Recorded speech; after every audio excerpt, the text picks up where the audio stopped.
ब्राह्मण, महाभाग ब्राह्मण, ये साक्षात भगवान मेरे आराध्य श्री हरि के ही स्वरूप हैं। हम आजकल लोगों की समझ में नहीं आता क्योंकि जमाना दूसरा हो गया, पर धर्मशास्त्र के अनुसार 2 हाथ पैर वाले मनुष्यों में ब्राह्मण साक्षात भगवान की विभूति है। 2 हाथ पैर वाले मनुष्यों में ब्राह्मण को मनुष्य मत मानो, उसे साक्षात भगवान का स्वरूप मानो। 4 पैर वाले प्राणियों में, चतुष्पाद प्राणियों में गाय साक्षात भगवान का स्वरूप है। इसलिए गौ और ब्राह्मण का सदा आदर करना चाहिए। लोग कहते हैं महाराज आजकल ब्राह्मण अच्छे संस्कार वाले नहीं हैं, उनके कर्म देखो तो महाराज उनका चेहरा देखने की इच्छा नहीं होती। ऐसी ऐसी बातें लोग करते हैं जिनमें श्रद्धा नहीं है। पहली बात तो यह है, आपने सबका ठेका क्यों ले रखा है? आपको सब ब्राह्मणों का ठेकेदार किसने नियुक्त कर दिया? आप अपना ठेका तो ले सकते हो, सबका ठेका तो नहीं ले सकते। पहली बात तो ये है। दूसरी बात यह है कि ब्राह्मण क्या कर रहा है, क्या नहीं कर रहा है, इसका जिम्मेवार वह स्वयं है। उसका परिणाम उसे खुद भोगना पड़ेगा। आपका उसमें न कोई गुण है न कोई दोष है, किंतु उस सर्वथा धर्म कर्म सदाचार शून्य जो नाम मात्र का ब्राह्मण है, उस नाम मात्र के ब्राह्मण को भी ब्राह्मण मानकर यदि आप श्रद्धा करेंगे तो ब्राह्मण की उपासना से जो कुछ प्राप्त होता है, ब्राह्मण की भक्ति से जो कुछ प्राप्त होता है, वो फल आपको मिल जाएगा। ये हम प्रतिज्ञा पूर्वक ये बात हम कहते हैं, श्रद्धा पूर्वक करो।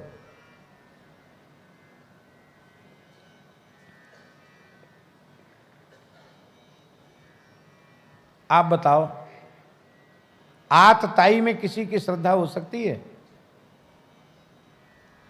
आतताई बधारहण, आतताई मार डालने के योग्य होता है, उसको जीवित नहीं छोड़ना चाहिए।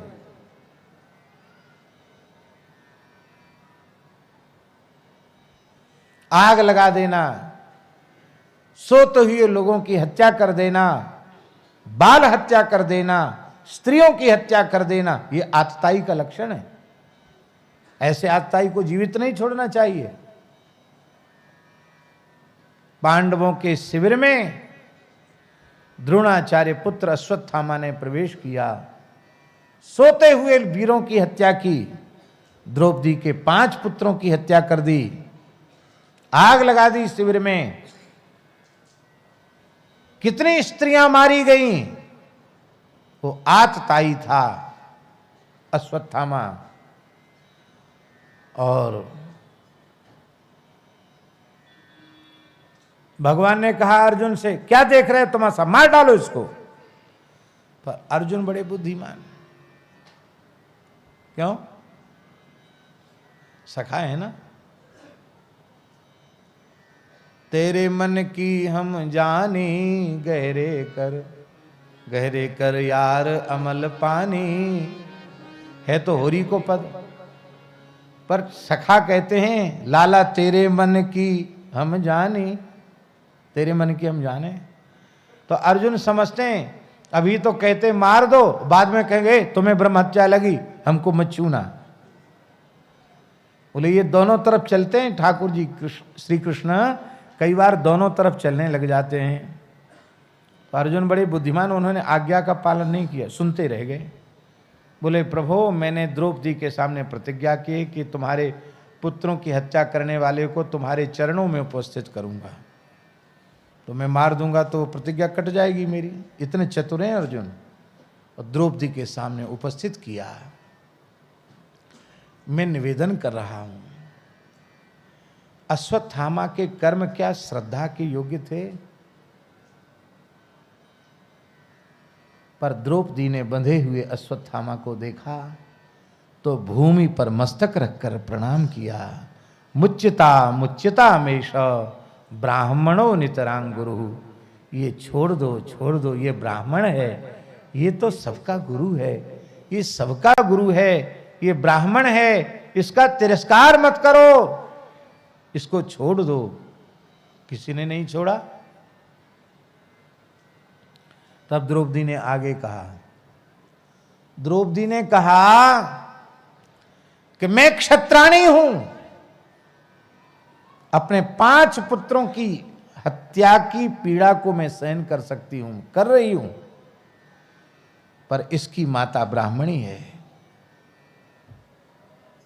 द्रोणाचार्य के दिवंगत होने के बाद भी वह सती नहीं हुई, क्योंकि पुत्र अश्वत्थामा में उसकी ममता थी। अश्वत्थामा का तुम लोग वध कर दोगे तो इसकी माता कृपी रुदन करेगी, कहेगी ये क्षत्रिय कितने दुष्ट हो गए, इन्होंने हमारा पति पहले हमसे छीन लिया और मैं केवल अपने बेटे के सहारे जीवित थी, मेरा बेटा भी मेरे हाथ से छीन लिया। ऐसा कहकर बेचारी भटकेगी, रोएगी। और जिस राजा के शासन में गौ और ब्राह्मण रोते हैं उस राजा का समूल नाश हो जाता है। क्या इस रहस्य को तुम लोग नहीं जानते हो? तुम धर्मनंदन हो, फिर ऐसा कैसे कर सकते हो? स एष भगवान द्रोण प्रजारूपेण वर्तते। अरे इन्हें अश्वत्थामा मत मानो, ये तुम्हारे गुरु द्रोणाचार्य हैं, क्योंकि वेद में लिखा है आत्मा वही जायते पुत्र इति वेदानुशासनम, पुत्र पिता की आत्मा होता है।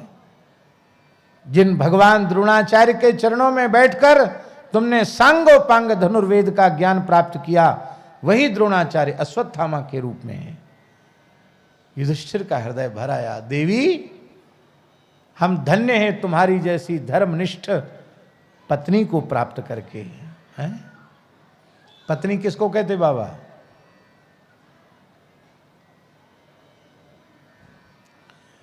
पत्नी कहते हैं पत्नात्रायते। लिख लो इस बात को। जो अपने पति को कुमार्ग में जाने से रोके, उसको पतन से बचा ले, उसका नाम पत्नी है। और जो अपनी पत्नी के चरित्र की, शील की आजन्म रक्षा कर सके, वो पति है। पति पत्नी दोनों एक दूसरे के पूरक होते हैं, एक दूसरे की सुरक्षा करने वाले होते हैं। यही हमारा सनातन धर्म है। तो युधिष्ठिर ने कहा, आज तुमने हमको बहुत बड़े पाप से बचा लिया। द्रौपदी धन्य है तुमको, अवश्य इसको खोल देना चाहिए। भगवान बहुत प्रसन्न थे। द्रौपदी धन्य है, इसलिए तो तुम मुझे प्राणों से अधिक प्रिय हो। क्यों? क्योंकि सगुण उपासक परहित निरत नीति दृढ़ नेम, ते नर प्राण समान मम जिनके द्विज पद प्रेम। तुम्हारी जो ब्राह्मण भक्ति है, इसी कारण से तुम मुझे अत्यंत प्रिय हो। तो ये कथा हमको नहीं कहनी, हमको तो केवल ये बताना है कि अश्वत्थामा ने ऐसे दूषित कर्म किए, फिर भी द्रौपदी उनमें श्रद्धा रख सकती है। तो हम ब्राह्मण में श्रद्धा क्यों न रखें? हम गाय में श्रद्धा क्यों न रखें? हमें अवश्य रखनी चाहिए। धर्म, कर्म और सदाचार से संपन्न, तप, श्रुत और ज्ञान से संपन्न ब्राह्मण प्रज्वलित यज्ञीय अग्नि के समान है, यज्ञाग्नि के समान पवित्र है। और धर्म, कर्म, सदाचार से हीन ब्राह्मण वह चिताग्नि के समान है, श्मशान अग्नि के समान है। लेकिन हम आपसे पूछते हैं, भले ही श्मशान अग्नि अपवित्र होती है, पर वो बड़े से बड़े नगर को, गांव को जला सकती कि नहीं जला सकती? यज्ञाग्नि जला सकती है, तो क्या चिताग्नि नहीं जला सकती है क्या? जलाने में तो चिताग्नि भी समर्थ है। इसलिए भैया, नाम मात्र का भी ब्राह्मण हो तो भी अपमान मत करो। क्या कहें, लोग कहते हैं कि पता नहीं कैसी कथा बांसते हैं ये। हम नहीं बांसते, पोथी में ऐसा लिखा हुआ है। भागवत जी में श्लोक है, जो ब्राह्मण अपनी माता के गर्भ में हैं हम उनको प्रणाम करते हैं, जो शिशु हैं हम उनको प्रणाम, नम आ बटुभ्या, जो बटुक ब्रह्मचारी हैं हम उनको प्रणाम करते हैं, जो किशोर अवस्था में ब्राह्मण हैं हम उनको प्रणाम करते हैं, जो युवावस्था में ब्राह्मण हैं हम उनको प्रणाम करते हैं, जो वार्धक्य अवस्था में प्राप्त हो चुके ब्राह्मण हम उनको प्रणाम करते हैं, जो नहीं है इस धरती पर हम उनको प्रणाम करते हैं, और जो इस सनातन धर्म की रक्षा के लिए जो पवित्र विप्र कुल में फिर से जन्म लेना चाहते हैं हम उनको भी प्रणाम करते हैं।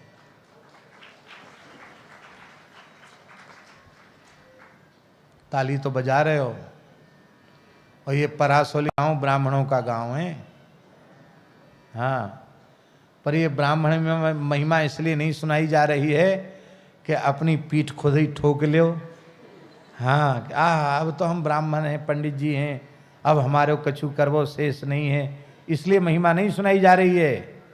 ये ब्राह्मण की महिमा इसलिए सुनाई जा रही है कि ब्राह्मण अपनी महिमा को समझकर अपने स्वरूप को संभाल ले और अपनी मर्यादा में अपने स्वरूप में स्थित हो जाए। जहां कहीं भी साधु की महिमा बहुत है, संत की बहुत महिमा है, संतन की महिमा रघुराई बहुविध विध पुराणन गाई। तो इसलिए थोड़ी है कि संत फूल जाएं अहंकार में कि हम तो संत है गए, हमारी बड़ी भारी महिमा वेद पुराणों में गाई गई है, इसलिए नहीं। ये इसलिए महिमा है कि इस वेशभूषा को देखकर लोग हमें संत कहते हैं। तो संत का कोई लक्षण हमारे जीवन में है कि नहीं? नहीं है तो क्यों नहीं है? हम प्रयत्न में लग जाएं कि हमारा जैसा स्वरूप है वैसे ही हमारे आचरण हो, वैसा ही हमारा अंतःकरण बने। हम ब्राह्मण हैं तो ब्राह्मणोचित संस्कार हमारे हों, ब्राह्मणोचित। इसलिए पूज्य बाबा ठाकुरदास जी निरंतर यह चिंतन करते रहते थे कि ब्रजवासी विप्र बालकों के समय से यज्ञोपवीत संस्कार होना चाहिए। और यह क्रम कई वर्षों तक चला। अभी भी पिछली वर्ष यज्ञोपवीत हुए थे, पर बुरो मत मानियो, बाहर के लोग जितनो लाभ ले रहे हैं ना, उतनो घर के लोग लाभ नहीं ले पा रहे हैं। एक कहावत है श्रीकांत जी, दीपक तले अंधेरा।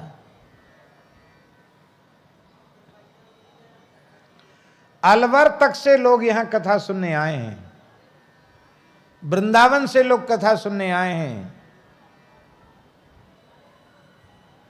हैदराबाद से लोग कथा सुनने आए हैं। और आवश्यक नहीं है कि पूरा गांव यहां कथा सुनने आया हो, गिरिराज जी के लोग कथा सुनने आए हों।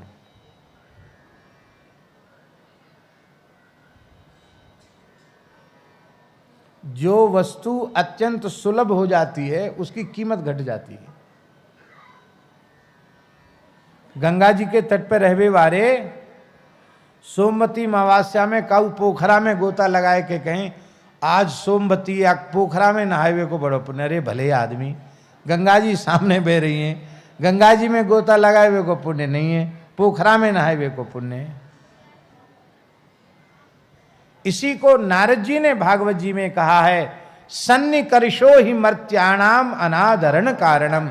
सन्निकर्ष अनादर का कारण बन जाता है और उससे अपनी ही हानि होती है। श्री सीताराम प्रतिदिन सत्संग एवं दर्शन के लिए श्री महाराज जी के ऑफिशियल चैनल को जरूर सब्सक्राइब करें।